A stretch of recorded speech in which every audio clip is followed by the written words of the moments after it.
বলতেছেন, বান্দা আর বান্দি যত বড় ভুল করুক না কেন, যত অন্যায় আর অপরাধ করুক না কেন, সমস্ত অন্যায় আর অপরাধের বোঝা নিয়ে যখন আমার দরবারে এরকম ভাবে বলবে, আল্লাহ বুঝি নাই, ভুল করেছি, মাফ করে দেন। আল্লাহ বলতেছেন, এরকম 30 বছর 50 বছর এই সমস্ত গুনার খাতা নিয়েও যদি কোনো বান্দার বান্দি এমন আমাকে বলতে পারে, আমি মুহূর্তের মধ্যে বান্দার বান্দির গুনাহগুলো মাফ করে দেয়। কিন্তু ওই সমস্ত বান্দা মাফ পাবে না যারা আল্লাহর সাথে শরীক করে। কি শরীক করে?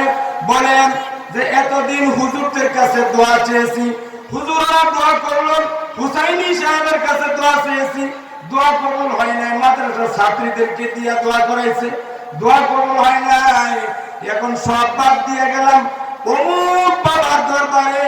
যে বাবা আগে ল্যাংটা ছিল বলতেছে, বাবা ল্যাংটা হলে কি হবে, তার ভিতরে মাল আছে।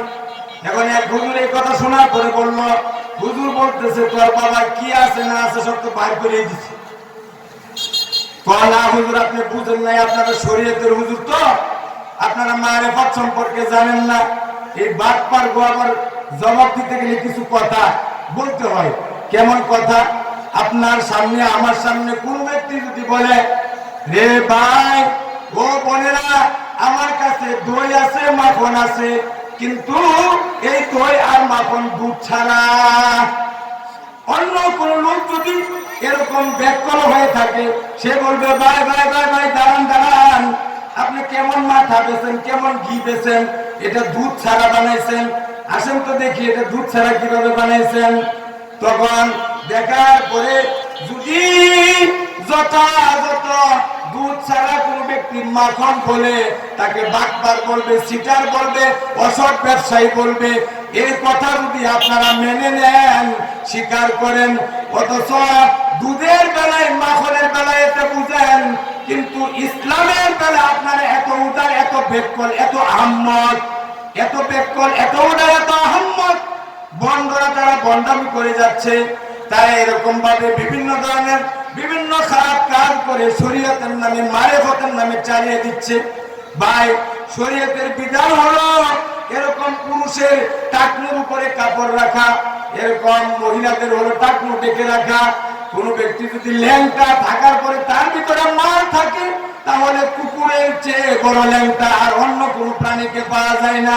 কুকুর মাঝে মধ্যে এক কুকুর আরেক কুকুরের সাথে যা করে, মানুষও তা করে না। ল্যাংটার মধ্যে যদি কেরামতি থাকে, সবচেয়ে বড় আল্লাহ হলো রাস্তার কুকুর। কথা কি বেশি ঠিক বললাম? কারণ ল্যাংটা ব্যক্তির ব্যাপারে যদি কেউ দলিল দেয়, তার দলিল অনুযায়ী আমি একটা দলিল দিলাম, এটা কোরআনের না হাদিসের না, আমার একটা দলিল অভিমত, এটা আমি করতেই পারি যদি কোনো ব্যক্তি ল্যাংটা ব্যক্তিকে নিয়ে করে। অথচ দেখেন এই কুকুর, আমি আগের মাহফিলে বলছিলাম, কুকুর আল্লাহওয়ালা বান্দা আর বান্দি তালাশ করে, কিন্তু মানুষ হইয়া আমরা আল্লাহওয়ালা তালাশ করি না।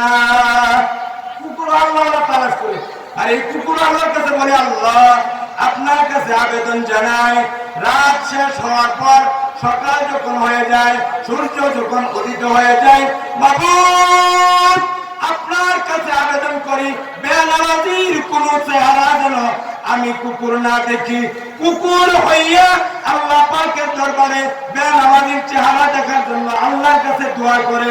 অথচ কত বড় বেহায়া, কত বড় নির্লজ্জ, কত বড় আহম্মদ, বছরকে বছর নামাজ পড়ে নাই, বছরকে বছর রোজা রাখে নাই, বউরে এই পর্যন্ত 27 বার তালাক দিয়েছে, তারপরে বউ নিয়ে খাচ্ছে।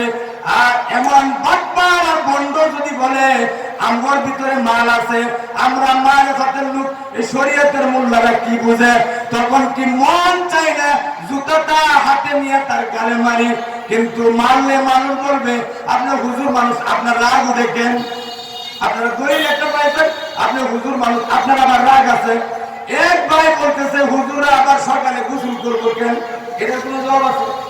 তো আমরা বললাম এরকম হুজুকে মাতাল, হুজুকে বাঙালি, যত ঘুষ লন্ড ঘুষ সবকিছু হুজুরের উপরে দিয়া আমরা যা বাটপারি করতেছি, যা আকাম কুকাম করতেছি, এই সমস্ত বিষয়ে আল্লাহ খবর রাখেন। আল্লাহ দেখতেছেন না?